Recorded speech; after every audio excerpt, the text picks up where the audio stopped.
What is up, guys? Welcome back to another video. Today it is time to take my S13 on the dyno yet again. I've been having issues with this car for quite some time. I think we're going to get them sorted today. I'm going to show you some dyno stuff. Dyno days are always exciting. Hoping it goes well. Fingers are crossed. I've had some major issues with this car. This is my main drift car, so we're going to get it sorted today. Let's go.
The car made about 427 horsepower as of now. He's going to dial it in just a little bit more, that way we can get a little bit more bottom end. I'll go ahead and put the dyno graph at the end of the video so that way you can see the entire graph. But the car is doing fantastic, which is good. I was a little bit worried about some stuff leaking. We're leaking a little bit of power steering, but the car's doing good, and we'll be able to drive this upcoming weekend, which I'm really excited about. Well, 427 is what we finished up at, guys. He's rolling it off the dyno right now. We're going to throw it back in the trailer. We were only at the dyno for about 2 hours, not even. It's been 2 hours since we rolled up, so we haven't even been on the dyno like an hour and a half.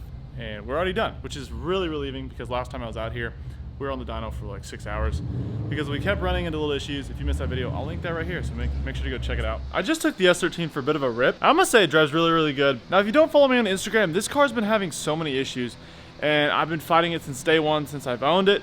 I've refreshed a lot of things on it, but this is pretty much how I bought this car. Pretty much the issue I was having, I was running really lean with the car, not getting enough fuel into the engine. I also seemed to lose fuel pressure as well, so I went ahead and refreshed the entire fuel system on this car.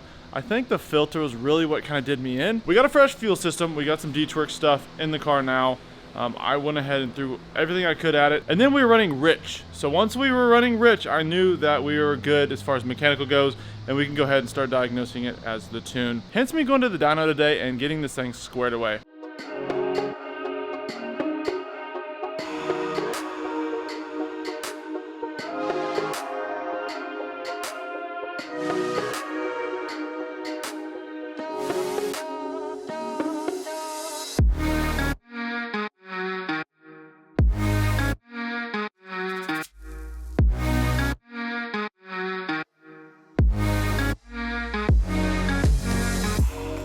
I don't really show this car much on the channel because I know a lot of you guys are BMW people. Only the OG subscribers really watch every single one of my videos, like Big Keg, Timmers, all those guys. Nico, shout out to you guys if you're watching this right now. I really appreciate all the support. This is my drift car. This is what I'm working with right now. I have a couple other plans as far as drift cars in the works, but my plan is to go ahead and finish driving this season on this engine and then go ahead and yank this out. We're going to refresh it, repaint it, new body kit because it's torn up, and she's going to be looking brand spanking new. That is to come one day. We're just trying to put band-aid on band-aid to get this thing ready to drive hopefully 2 to 3 events in August, so that should be a lot of fun. One of my favorite parts on this car is actually the bash bar. I get a lot of questions on it. So this is a custom collapsible bash bar from FDF. If you don't know, FDF is a fab shop up in Canada. They make a lot of cool angle kits for your cars, and this was Josiah's, the owner. He went ahead and built this over the course of like 8 years, and he tested a lot of their products on the car, and this is something he put on. I think it's really cool. So this is a collapsible bash bar.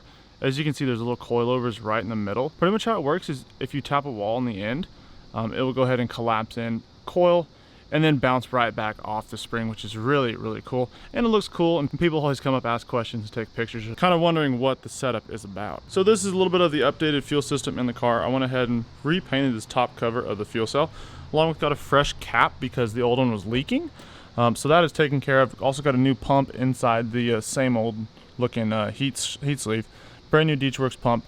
And then we got a brand new Deechworks fuel filter. I still got to mount that a little bit better.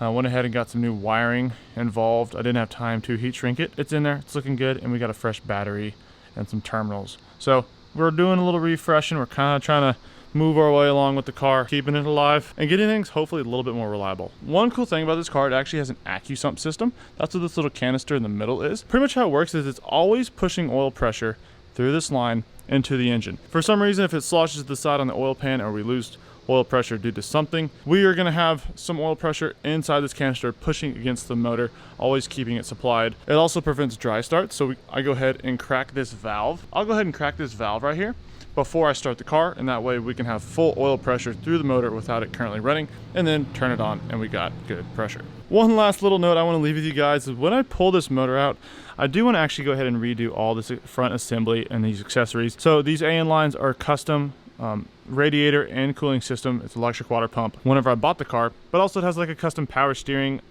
cog, dry sump looking power steering setup, which makes me a little bit nervous, along with the custom brackets for like the alternator. I'm probably going to go ahead and put just the stock GM stuff back on, make it look really simple and really accessible and serviceable if I need to, and that way we can stay away from all this custom stuff in case we run into any issues. Alrighty everybody, that was a really smooth dyno day. I'm honestly really relieved. Last time we went over there, it was really hectic and things didn't go as planned, but this time it was smooth. We were in and out of there and the car is running good. I have 3 drift events coming up in the month of August, so make sure to subscribe and give this video a thumbs up. Stay tuned for that. Those videos are gonna be really good and exciting. I can't wait to drive this thing. 427 wheel horsepower. Should be a lot of fun, guys. I want to thank you guys so much for watching. I'll catch you guys in the next video.